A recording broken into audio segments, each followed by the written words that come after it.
সংসদীয় গণতন্ত্রের ইতিহাসে নতুন মাইলফলক স্পর্শ করতে যাচ্ছে বাংলাদেশ জামায়াতে ইসলামী। চূড়ান্ত হওয়ার পথে রয়েছে তাদের ছায়া মন্ত্রিসভা। আগামী বাজেট অধিবেশন শুরুর আগে এই বিশেষ কাঠামোর পূর্ণাঙ্গ রূপরেখা আনুষ্ঠানিকভাবে প্রকাশ করা হতে পারে। বিস্তারিত জানাচ্ছেন তৌফিকুল ইসলাম আশিক। ত্রয়োদশ জাতীয় সংসদ নির্বাচনের মাধ্যমে দেশের প্রধান বিরোধী দলের অবস্থানে যাওয়ার পর থেকেই ছায়া মন্ত্রিসভা গঠনের পরিকল্পনা করছিল বাংলাদেশ জামায়াতে ইসলামী। জানা যায়, দলটির আমির ডক্টর শফিকুর রহমানের সরাসরি তত্ত্বাবধানে এই ঐতিহাসিক মন্ত্রিসভা গঠনের প্রক্রিয়া এখন একেবারে শেষ পর্যায়ে রয়েছে। সম্প্রতি অনুষ্ঠিত দলটির কেন্দ্রীয় হাইকমান্ডের বৈঠকে এই সম্ভাব্য ছায়া মন্ত্রিসভার কাঠামো এবং নেতাদের মধ্যে সুনির্দিষ্ট দায়িত্ব বণ্টন নিয়ে আলোচনা হয়েছে। সরকারের প্রতিটি মন্ত্রণালয়ের কার্যক্রম পর্যবেক্ষণ এবং বিকল্প নীতিগত অবস্থান তুলে ধরা ছায়া মন্ত্রিসভার প্রধান কাজ। প্রতিটি সরকারি মন্ত্রণালয়ের বিপরীতে একজন করে ছায়া মন্ত্রী দায়িত্ব পালন করবেন। বেস্ট ইনগ্রেডিয়েন্ট ও ইউরোপীয় মেশিনে তৈরি মজাদার কেক ফ্যান্টাস্টিক, যে ফানে সবাইকে টানে।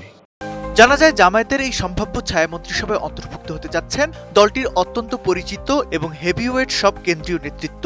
এর মধ্যে রয়েছেন জামায়াতের সেক্রেটারি জেনারেল মিয়া গোলাম পরোয়ার, সহকারী secretary general ATM Masum, doctor H M Hamidur Rahman Azad এবং প্রবীণ আইনজীবী অ্যাডভোকেট এহসানুল মাহবুব জুবায়ের।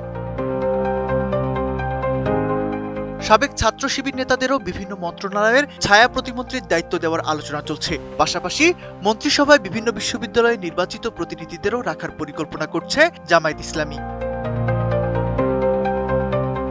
সম্প্রতি জাপান সফরে গিয়ে প্রবাসী বাংলাদেশিদের সঙ্গে এক অনুষ্ঠানে আবারও ছায়া মন্ত্রিসভার পরিকল্পনার কথা বলেন জামায়াত আমির ডক্টর শফিকুর রহমান। দেশে ফিরে বিষয়টি নিয়ে কাজ এগিয়ে নিয়েছেন আমির।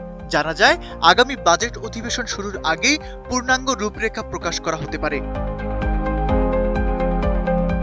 রাজনৈতিক বিশ্লেষকদের মধ্যে কার্যকর ছায়া মন্ত্রিসভা সংসদীয় গণতন্ত্রে সরকারের জবাবদিহিতা নিশ্চিত করতে এবং বিরোধী দলের নীতিগত প্রস্তুতি বাড়াতে অসাধারণ ভূমিকা পালন করে। যুক্তরাজ্য, অস্ট্রেলিয়া, কানাডা এবং নিউজিল্যান্ডের মতো উন্নত বিশ্বের দেশগুলোয় এই শ্যাডো ক্যাবিনেট প্রথা দীর্ঘদিন ধরে অত্যন্ত সফলভাবে প্রচলিত রয়েছে। সব মিলে বাজেট অধিবেশনের ঠিক আগে উন্মোচিত হতে যাওয়া জামাতের এই ছায়া মন্ত্রিসভা বর্তমান সরকারের নীতি নির্ধারকদের উপর মনস্তাত্ত্বিক চাপ সৃষ্টি করতে পারে।